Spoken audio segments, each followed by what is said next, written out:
Welcome to news alerts. ముఖ్యమంత్రి రేవంత్ రెడ్డితో CPM నాయకులు భేటీ అయ్యారు. బుధవారం రాష్ట్ర సచివాలయంలో బీవీ రాఘవులు, జూలకంటి రంగారెడ్డి తదితరులు మర్యాదపూర్వకంగా భేటీ అయ్యారు.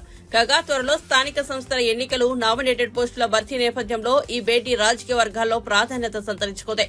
కాగా గత అసెంబ్లీ ఎన్నికల్లో సిపిఐ కాంగ్రెస్ తో కలిసి పోటీ చేయగా సిపిఎం మాత్రం ఒంటరిగా పోటీ చేసింది. అనంతరం జరిగిన లోక్సభ ఎన్నికల్లో సిపిఎం కాంగ్రెస్ కు మద్దతు తెలిపిన సంగతి తెలిసిందే.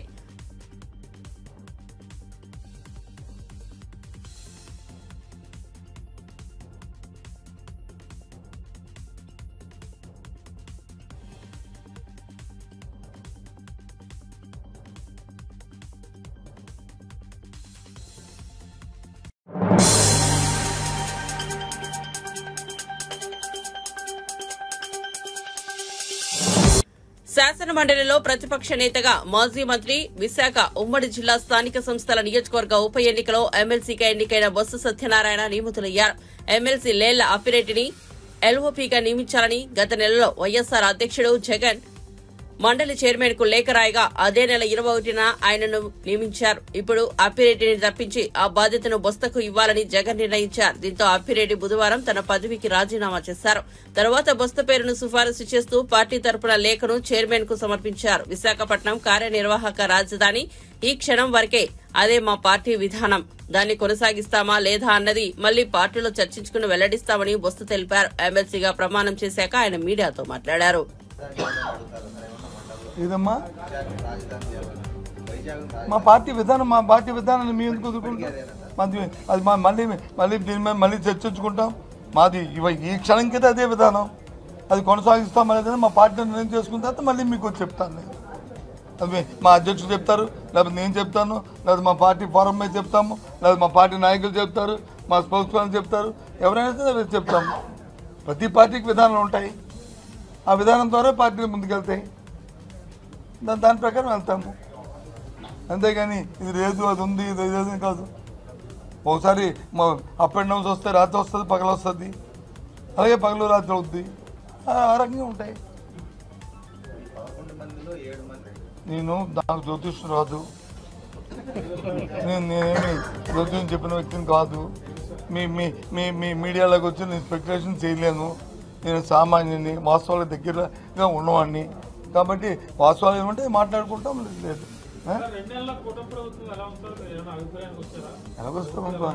ఎలాగొస్తామబ్బా, రాజకీయాలు వేరు, వాస్తవాలు వేరు. రాజకీయాల్లో మాట్లాడుకోవాలంటే ఇచ్చిన మాటను వచ్చి మన్నాడే అమలు జరపలేదని అనుకుంటాం. వాస్తవాలకు వస్తే పరిస్థితులు వచ్చి మన చక్కదిద్దుకొని చేయాలని అనుకుంటారు.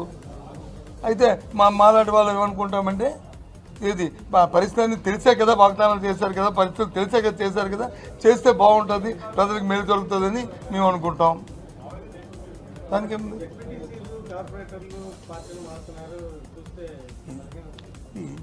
ఇది మన ఒక్క రాష్ట్రంలో జరుగుతుందా?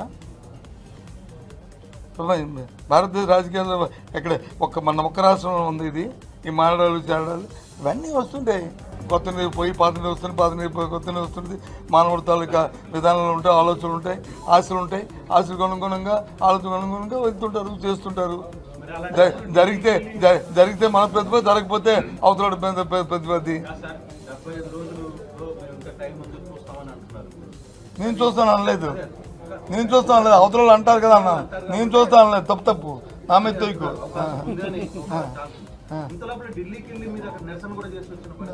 దాని వేరు ఇది వేరు. ఢిల్లీకి దీనికి వెళ్ళాము, రాష్ట్రంలో జరుగుతున్న శాంతి భద్రత మీద వెళ్ళాము, జరుగుతున్న దౌర్జన్యాలు, దమనకాండల మీద వెళ్ళాము. అంతేగాని మిగతా విషయాలు మేము మాట్లాడలేదు. అక్కడ మేము మాట్లాడామని చెప్పండి, నాకు తెలియదు. మీకు అనిపించిందా? మేము వెళ్ళింది, మా పెద్దలందరూ వెళ్ళింది, మా నాయకుడు వెళ్ళింది, అందరూ కలిసి వెళ్ళింది.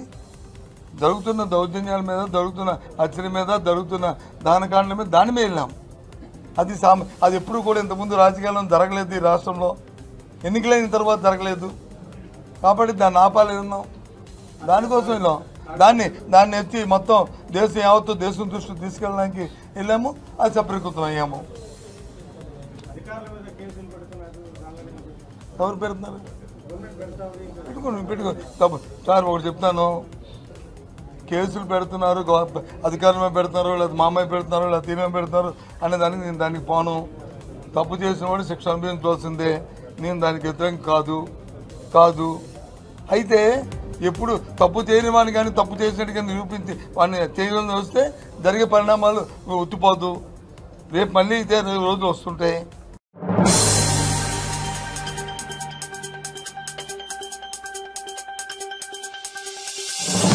రాష్ట్ర ప్రభుత్వం ప్రతిష్టాత్మకంగా అమలు చేస్తున్న రైతు రుణమాఫీపై మాజీ మంత్రులు హరీష్ రావు, కేటీఆర్ లో మాట్లాడడం సిగ్గుచేటని ఉప ముఖ్యమంత్రి మల్లు భట్టి విక్రమార్క విమర్శించారు. భద్రాద్రి జిల్లా ఎర్రుపాలెం మండలంలో బుధవారం పర్యటించిన భట్టి పలుచోట్ల రహదారులకు శంకుస్థాపన చేశారు. అనంతరం జమలాపురంలో విలేకరుల సమావేశంలో మాట్లాడుతూ బీఆర్ఎస్ పాలనలో రైతులకు లక్ష రుణమాఫీని 4 దఫాలుగా చేశారని, ఆ ప్రక్రియను కూడా సరిగా జరగలేదన్నారు. అధికారం చేపట్టి ఏడాది కూడా గడవకుండానే ఒకేసారి 2 లక్షల రుణమాఫీ చేసిన కాంగ్రెస్ ప్రభుత్వాన్ని విమర్శించడం విడ్డూరంగా ఉందని మండిపడ్డారు. రైతుల రుణమాఫీ కోసం ఇప్పటికే 18.5 వేల కోట్లను బ్యాంకులకు జమ చేశామన్నారు. వీళ్ళు మిషన్ భగీరథ అని చెప్పి దాన్ని తాళాలు వేసి పని కాకుండా లోపల పని చేసి పెట్టారు. దానివల్ల చాలా గ్రామాలకు నీళ్లు పోకుండా ఇబ్బంది పడుతూ ఉన్నాయి. సో ఇప్పుడు నేను దీన్ని రెండింటిని రిపేర్ చేస్తే అన్నింటినీ వాడకంలో తీసుకుందామని చెప్పాను. దానికి ఏమైనా రిపేర్లు కావాలంటే నిధులు కూడా చాలా 10 సంవత్సరాల నుంచి వాడకంలో లేదు కాబట్టి ఏమైనా కావాలంటే కూడా నిధులు శాంక్షన్ చేస్తామని చెప్పాం. ఇప్పుడు వాళ్ళు మనం కొత్తపాలెం మొత్తం వాళ్ళు అదే చెప్తా ఉన్నాం, నీళ్ళు రావట్లేదండి, మంచి నీళ్ళు రావట్లేదు. సో ఇక్కడ సోర్స్ పెట్టుకొని, అద్భుతమైన సోర్స్ పెట్టుకొని మంచి కట్టుకొని పైప్ లైన్ వేసుకొని నీళ్లు గ్రామాలకు రాకుండా 10 ఏళ్ల నుంచి ఇబ్బంది పెట్టే కార్యక్రమం ఏంటని వెంటనే నేను వాళ్ళకి మన ఆర్డబ్ల్యూఎస్ వాళ్ళకి కూడా మాట్లాడాను. వాళ్ళకు కూడా చెప్పి తొందరగా అన్ని గ్రామాలకు నీళ్ళు వచ్చి ఏర్పాటు చేస్తాను. లేకపోతే రుణమాఫీకి సంబంధించి కూడా ఎవరు ఊహించిన విధంగా రాష్ట్ర చరిత్రలోనే కాదు, దేశ చరిత్రలో కూడా, భారతదేశ చరిత్రలో కూడా ఏ రాష్ట్రంలో కూడా 2 లక్షల రూపాయల వరకు రుణమాఫీ చేస్తామని చెప్పి, అది కూడా మొదటి సంవత్సరంలోనే పూర్తి చేస్తామని ధైర్యంగా చెప్పి చేస్తున్నటువంటి ప్రభుత్వాలు ఇంతవరకు భారతదేశ చరిత్రలో ఎక్కడా లేవు.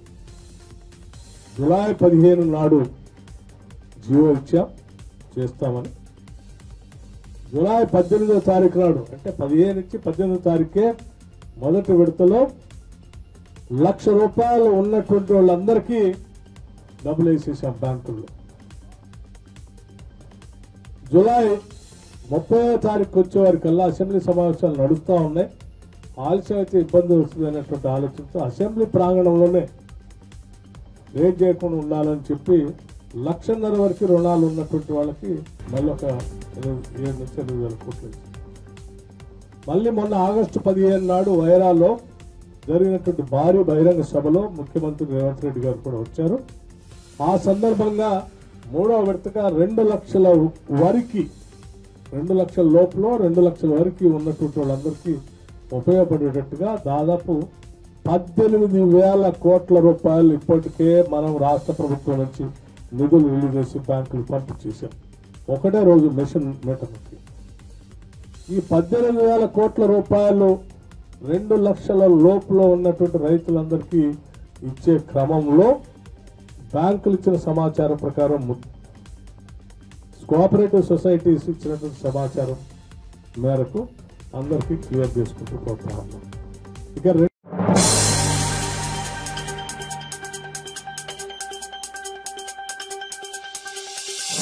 ఆంధ్రప్రదేశ్లోని ఏలూరు పట్టణంలో మహిళలపై జరుగుతున్న నేరాలను నిరసిస్తూ మహిళా సంఘాల ప్రతినిధులు బహిరంగ ప్రదర్శన చేశారు. ఈ నిరసనలో నల్ల కళ్లకు గంతలు కట్టుకుని మహిళలపై జరుగుతున్న దాడులు, హింసాత్మక ఘటనలను ఎత్తి చూపుతూ ఆందోళన వ్యక్తం చేశారు. ఈ సంఘటన మహిళా భద్రతపై ప్రజల్లో ఆందోళన పెరుగుతున్న దృశ్యాలు చోటు చేసుకుంటే మహిళలపై జరుగుతున్న క్రూర ఘటనలకు సంబంధించి పరిష్కారాలను ప్రభుత్వం వెంటనే తీసుకోవాలని, పోలీసులు ఈ వ్యవహారంపై సత్వర చర్యలు తీసుకోవాలని డిమాండ్ చేశారు.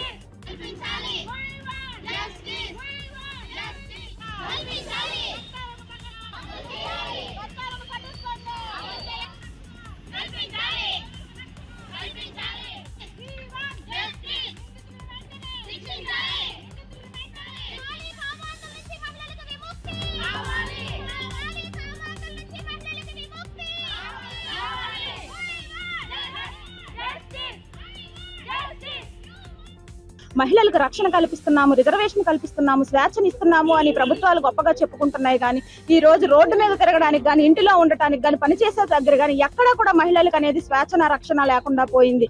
ఎందుకు తగ్గటం లేదు అంటే ఖచ్చితమైన శిక్షలు కఠినంగా అమలు పరిచిన రోజు మాత్రమే ఇలాంటివన్నీ కూడా ఒక వ్యక్తి తప్పు చేయడానికి ఆలోచిస్తాడు. ఆ ఆలోచన విషయ జ్ఞానం అనేది శిక్షల అమల్లో లేకపోవటం వల్ల మాత్రమే పెరిగిపోతున్నాయి అని చెప్పి మీడియా సందర్భంగా మేము తెలియజేస్తున్నాము. అలాగే మహిళలకి ఇలాంటి దాడుల నుంచి తగ్గించాలి అని అంటే మా విన్నపంగా ఈ రోజు కలెక్టర్ గారికి వినతిపత్రం అయితే మహిళా సంఘాల ఐక్యవేదికగా ఇవ్వడం అయితే జరుగుతుంది. ఆ జడ్జి గారు తీర్పిచ్చే ముందు ఒక్క క్షణం ఆమె పడిన ప్రతి అవయవాల్లో ఎంత బాధపడిందో ఆ బాధను ఒక్కసారి గుర్తు చేసుకుని ఆ శిక్షలో కఠినంగా శిక్షించాలని చెప్పేసి ఈ వేదిక ద్వారా ఆ శిక్షే ప్రతి ఒక్కరికి భయపడేలాగా ఆ శిక్ష వేయాలని చెప్పేసి కోరుకున్నాను. చట్టాల్లో కూడా కఠినమైన చట్టాలు రావాలని ప్రతి ప్రభుత్వాన్ని కూడా మేము ఈ వేదిక ద్వారా తెలియజేసుకున్నాను.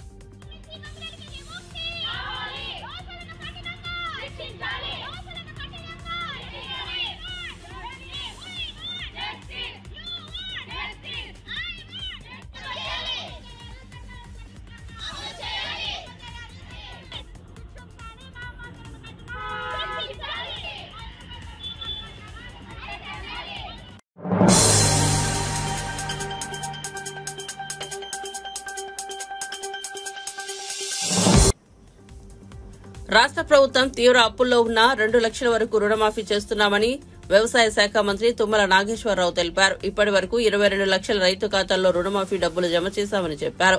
ఆధార్, బ్యాంకు ఖాతాల్లో తప్పులున్న వారికి మాత్రమే రుణమాఫీ ఆగిందన్నారు. వాటిని సరిదిద్ది రుణమాఫీ చేయాలని అధికారులను ఆదేశించామని చెప్పారు.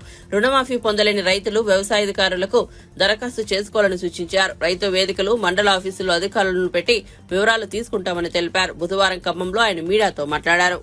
బీఆర్ఎస్ పార్టీ కావచ్చు, భారతీయ జనతా పార్టీ కావచ్చు, సంయమనం పాటించండి. ప్రక్రియ పూర్తయిన తర్వాత ఏదైనా లోటుపాట్లు ఉంటే మీరు ఆ బ్యాంకుల దగ్గరికి వెళ్ళి ఆ లిస్టులు మాకు పంపించండి. కాని రైతులు ఎవరైనా ఉంటే, కానీ రైతుల మట్టికి మీరు ఆగం చేసిన వాళ్ళ అమ్మటి పోయి ఇంకా ఆగం కావద్దని చెప్పి రాష్ట్ర ప్రభుత్వ పక్షాన్ని విజ్ఞప్తి చేస్తున్నా. కాబట్టి దయచేసి రైతాంగం నిశ్చింతంగా మీరు వ్యవసాయం చేసుకోండి. అన్నమాట ప్రకారంగా ఈ యొక్క రుణమాఫీ చేసే బాధ్యత రేవంత్ రెడ్డి గారి ప్రభుత్వం భుజాన్ని వేస్తుంది. కాబట్టి కష్టమే, ఇబ్బంది ఉంది, అయినా సరే చేస్తామని చెప్పి విజ్ఞప్తి చేస్తున్నాం. ముందు 2 లక్షల వరకు ఉన్నటువంటి రుణాలని క్లియర్ చేస్తున్నాం. అది అయిపోగానే 2 లక్షల పైన ఉన్నటువంటి రుణాలను కూడా షెడ్యూల్ ప్రకటించి క్యాబినెట్లో నిర్ణయించి తప్పకుండా ఆ యొక్క సమయానికి మేము రుణమాఫీ చేస్తామని చెప్పి విజ్ఞప్తి చేస్తున్నాం. Thank you.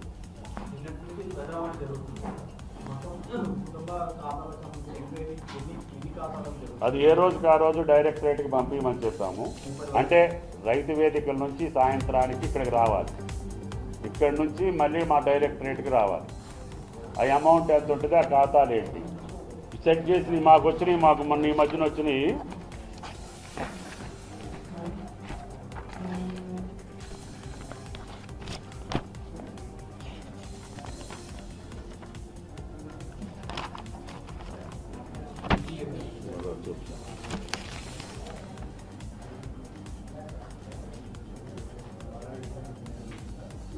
మాకు 24,000 కోట్లకు సంబంధించి రిటర్న్స్ వచ్చినాయి.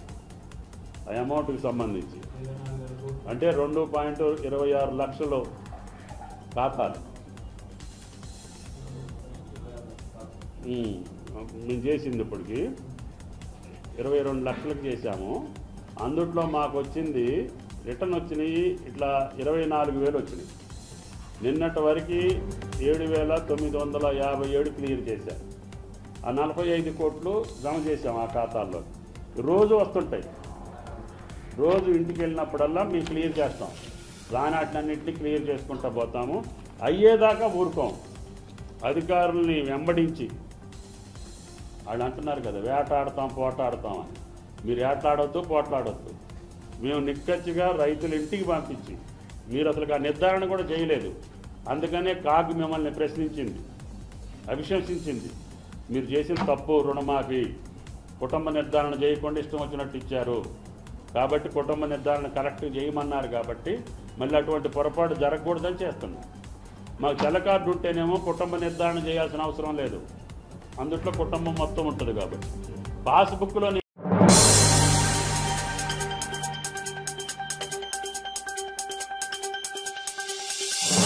జన్వాడ ఫామ్ హౌస్ తనది కాదు అంటూ బీఆర్ఎస్ వర్కింగ్ ప్రెసిడెంట్ కేటీఆర్ చేసిన వ్యాఖ్యలకు BJP MP Raghunandan Rao counter ఇచ్చారు. గతంలో జన్వాడ ఫామ్ హౌస్ పై డ్రోన్లు ఎగరవేశారని, పీసీసీ చీఫ్ రేవంత్ రెడ్డిపై గతంలో కేసులు పెట్టి ఇప్పుడు సన్నాయి నొక్కులు ఎందుకు నొక్కుతున్నారని నిలదీశారు. ఫామ్ హౌస్ నాది కాదు అని ఆనాడే మంత్రి హోదాలో చెప్పకుండా ఇప్పుడు దాన్ని ఇతరుల పేరు మీదకు బదిలీ చేసి ఫామ్ హౌస్ నాది కాదంటే ఎలా అని ప్రశ్నించారు. హైడ్రా పేరుతో ప్రతిపక్షాల ఎమ్మెల్యేలు ఎంపీలను టార్గెట్ చేయవద్దని ప్రభుత్వానికి విజ్ఞప్తి చేశారు.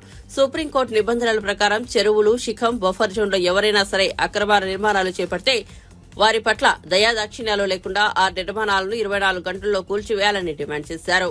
తండ్రి ఇద్దరు కొడుకులుంటే ఒకరికే మాఫీ అయిన సమక్షంలో మిగతా రైతులు ఇబ్బంది పడుతూ ఉన్నారు. అందుకని రేషన్ కార్డు నిబంధన లేదని ముఖ్యమంత్రి గారే స్వయంగా ప్రకటించినారు. కాబట్టి కుటుంబానికి 2 లక్షలు అనేటువంటి నిబంధన తొలగించి బ్యాంకుల ద్వారా రికార్డు తెప్పించుకొని లోన్ తీసుకున్న ప్రతి రైతుకి 2 లక్షల వరకు ప్రభుత్వం హామీ ఇచ్చినట్టు, కాంగ్రెస్ పార్టీ ఎన్నికల మేనిఫెస్టోలో పెట్టినట్టు 2 లక్షల రూపాయల రుణమాఫీ చేయాలని మెదక్ పార్లమెంట్ సభ్యుడిగా రాష్ట్ర ప్రభుత్వానికి నేను ఒక అప్పీల్ చేయడం జరిగింది. అంతేకాదు ఏదైతే భూసేకరణ జరుపుతా ఉన్నాము, RRR పేరిట కానివ్వండి, నీమ్స్ పేరిట కానివ్వండి, ఇతరత్ర భూసేకరణ జరుగుతున్నటువంటి సందర్భంలో జిల్లా కలెక్టర్ గారు, జిల్లా మంత్రి గారి దృష్టికి నేను తీసుకొచ్చిన విషయం ఏంటంటే ప్రతి 2 సంవత్సరాలకు ఒకసారి కార్డు వ్యాలీని పెంచి 3 రెట్లు నష్టపోతున్నటువంటి రైతులకి నష్టపరిహారం ఇస్తే, గీర్మాపూర్ లాంటి ప్లేస్లో నేషనల్ హైవే పక్కన కొన్ని సందర్భాల్లో కార్డు వాల్యూ 40 లక్షలు, 47 లక్షలు కూడా అధికారికంగా ఉంది. అక్కడ 1 ఎకరానికి 3 రెట్లు ఇస్తే 1,50 లక్షలట్లా పెరగడానికి ఆస్కారం ఉంటుంది. కాబట్టి ఇప్పుడు RRR పేరిట జరపబోయేటువంటి భూసేకరణ కంటే ముందే కలెక్టర్లని ఈ రిజిస్ట్రేషన్ వాల్యూస్ పెంచి రైతన్నులకి న్యాయం చేయాలనేది 2వ డిమాండ్గా వారి ముందు ఉంచడం జరిగింది. 3వ అంశానికి విషయానికి వచ్చినప్పుడు శివానగర్ అనేటువంటి ఒక గ్రామ పంచాయతీ, జిన్నారం మండల పరిధిలో ఉండేటువంటి శివానగర్ గ్రామ పంచాయతీలో తోళ్ల పరిశ్రమల్ని డెవలప్ చేయడానికి అప్పుడు ఉన్నటువంటి TICC అధికారులు, ప్రస్తుత TGIIC అధికారులు ఒక 10 ఎకరాల భూమిని గ్రామస్తుల దగ్గర నుంచి తీసుకున్నారు. ఆ భూమిలో ఒక వర్గానికి సంబంధించిన వాళ్ళకి తోళ్ల పరిశ్రమలకని ఇస్తామని చెప్పింది. కానీ భూమి సేకరణ నుంచి ఈ రోజు దాకా ఒక కొత్త కంపెనీకి ఇవ్వకపోవడం వల్ల మేమే కంపెనీలు పెట్టలేకపోతున్నామని వాళ్ళే వచ్చి ఒక సామాజిక వర్గానికి సంబంధించిన వాళ్ళు వచ్చి అక్కడ ఇల్లు కట్టుకుంటున్నారు. కాబట్టి 10 ఎకరాలను వెనక్కి తీసుకొని గ్రామంలో జాగలేనటువంటి ప్రతి పేదోడికి ఇంటి స్థలం 200 గజాలు ఇవ్వాలని కూడా జిల్లా మంత్రి గారి దృష్టికి, కలెక్టర్ గారి దృష్టికి ఆ విషయాన్ని తీసుకురావడం జరిగింది.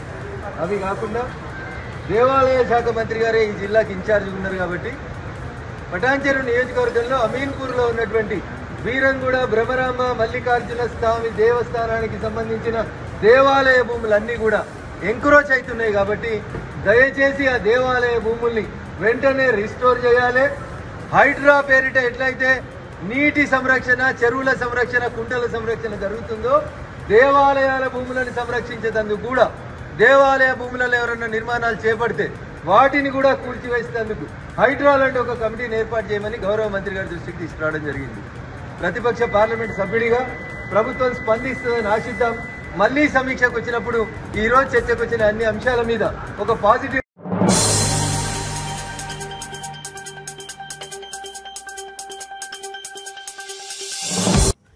భారత ప్రధానమంత్రి నరేంద్ర మోదీ పోలెండ్ లో అడుగుపెట్టారు. ఆ దేశ రాజధాని వార్సాలో మోదీకి ఘన స్వాగతం లభించింది. భారత్ పోలెండ్ మధ్య ఉన్న దౌత్య సంబంధాలకు 70 ఏళ్లు పూర్తయిన సందర్భంగా మోదీ ప్రస్తుతం అక్కడ పర్యటించారు. అయితే గత 45 ఏళ్లలో భారత ప్రధాని పోలెండ్ లో పర్యటించడం ఇదే తొలిసారి కావడం విశేషం. 1979లో చివరిసారిగా నాటి భారత ప్రధాని మొరార్జీ దేశాయ్ పోలాండ్ కు వెళ్లారు. 2 రోజుల పర్యటనలో భాగంగా ప్రధాని మోదీ పోలాండ్ అధ్యక్షుడు ప్రధానమంత్రితో భేటీ కానున్నారు. పోలాండ్ కు చెందిన వ్యాపార దిగ్గజాలు, వ్యాపారవేత్తలతోనూ మోడీ చర్చలు జరుపుతున్నారు. భారత సంతతి ప్రజలను కలవనున్నారు. 2 దేశాల మధ్య ద్వైపాక్షిక సంబంధాలు ఏర్పడి 70 ఏళ్లు పూర్తయిన సందర్భంగా జరుగుతున్న ఈ పర్యటన ప్రత్యేకమైనదని ప్రధాని మోదీ పేర్కొన్నారు. సెంట్రల్ యూరోప్ లో పోలాండ్ కీలక ఆర్థిక భాగస్వామి అని తెలిపారు.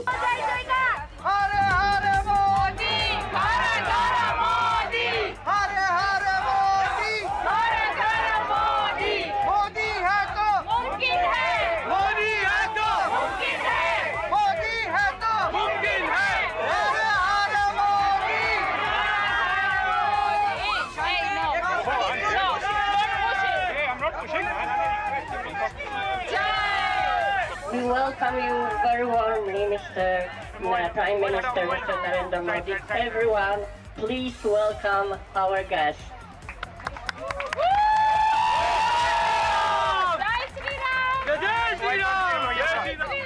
who will give a brief introduction to her school and then read a poem about the Dovre Maharaja.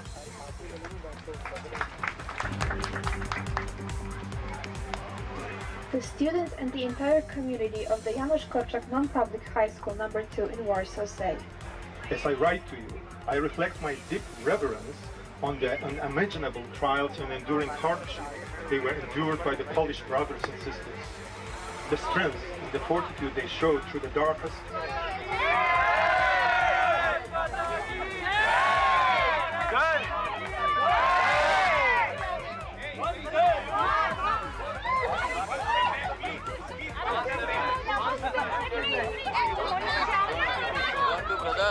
Brother, no, you are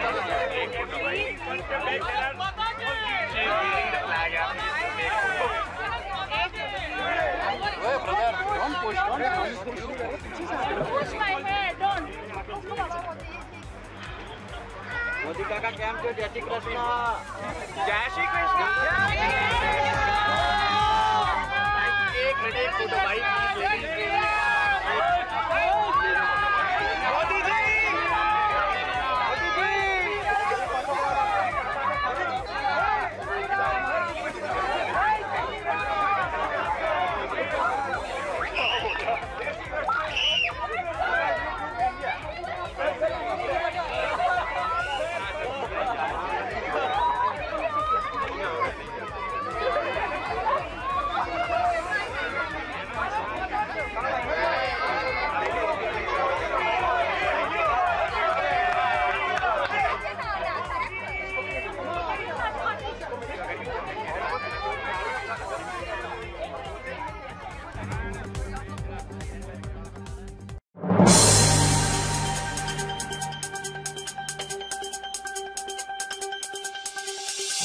శ్రీవారిని దర్శించుకునేందుకు ప్రముఖ సినీ నటుడు మెగాస్టార్ చిరంజీవి తిరుమలకు చేరుకున్నారు. గురువారం తన పుట్టినరోజు సందర్భంగా చిరంజీవి కుటుంబ సభ్యులతో కలిసి తిరుమలకు చేరుకున్నారు. టీటీడీ అధికారులు వారికి స్వాగతం పలికారు. బుధవారం రాత్రి తిరుమలలోనే బస చేసి మరుసటి రోజు ఉదయం శ్రీవారిని దర్శించుకుని మొక్కులు చెల్లించుకోనున్నారు.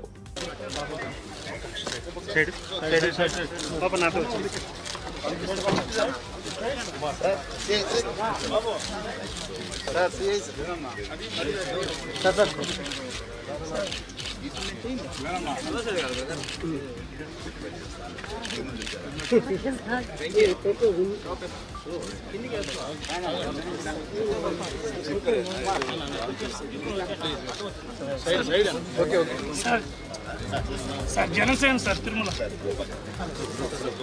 One second.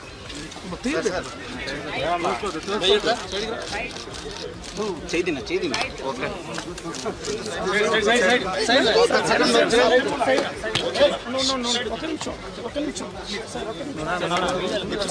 Side.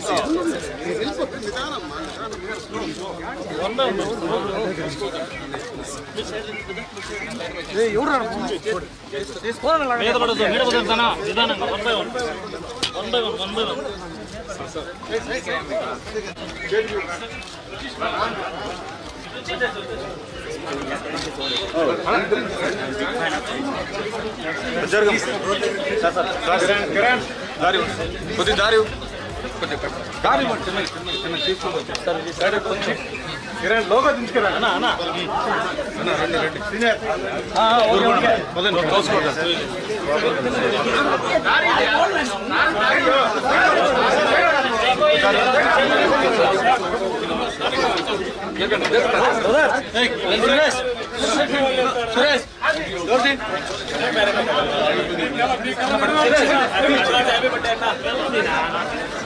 కొద్దిగా ఒక్క నిమిషం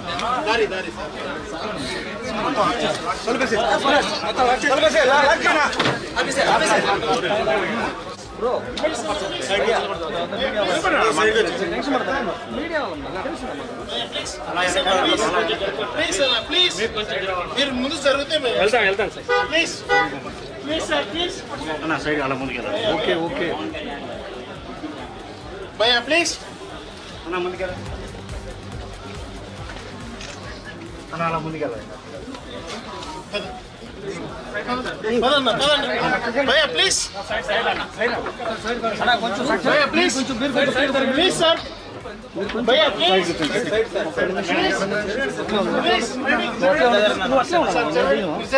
ముందు పోతే మనకేం రాదు కదా.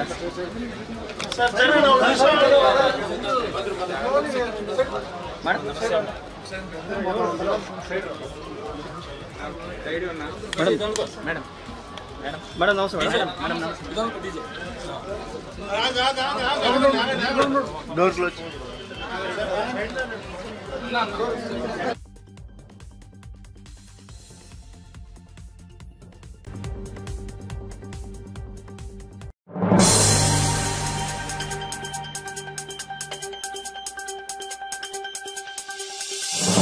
Pushpa 2 the rule climax shooting లో ఉన్న నా జీవితంలో ఎంతో క్లిష్టమైన క్లైమాక్స్ షూటింగ్.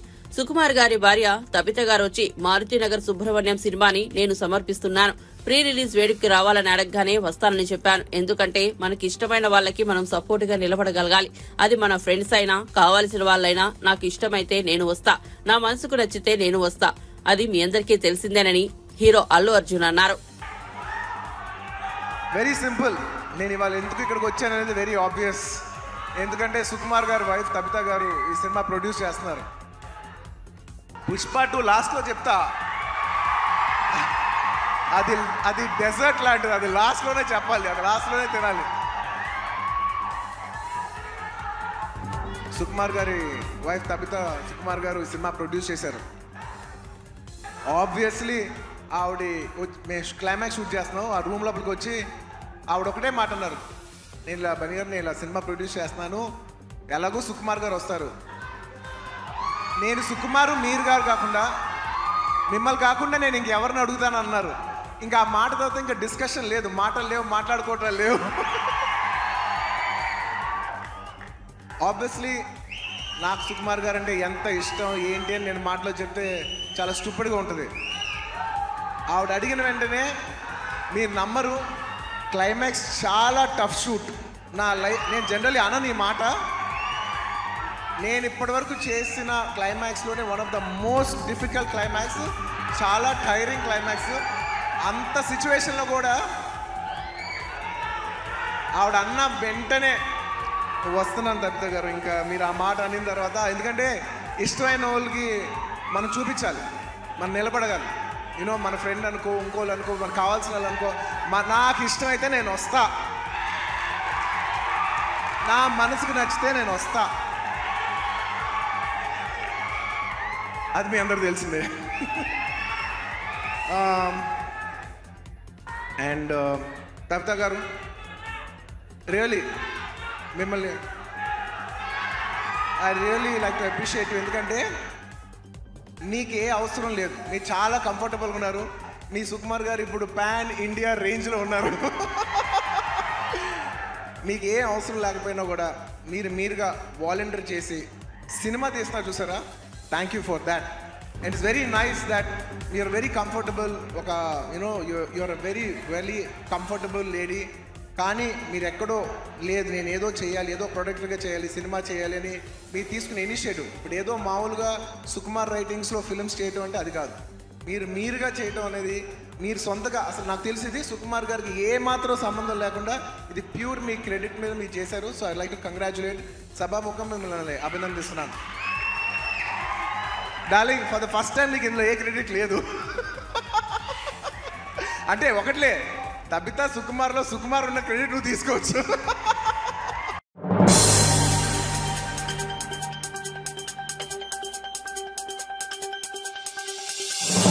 మెగాస్టార్ చిరంజీవిపై అభిమానాన్ని ఓ వ్యక్తి వినూత్నంగా చాటుకున్నారు. చిరంజీవి పుట్టినరోజు సందర్భంగా అభిమాని పొర్లు దండాలతో శ్రీవారి మెట్టు మార్గం ద్వారా తిరుమలకు చేరుకుని మొక్కులు చెల్లించుకున్నారు. చిరంజీవి కుటుంబం బాగుండాలని 21 ఏళ్లుగా తాను ఇలా పొర్లు దండాలతో తిరుమలకు వస్తున్నట్లు అభిమాని ఈశ్వర్ తెలిపారు.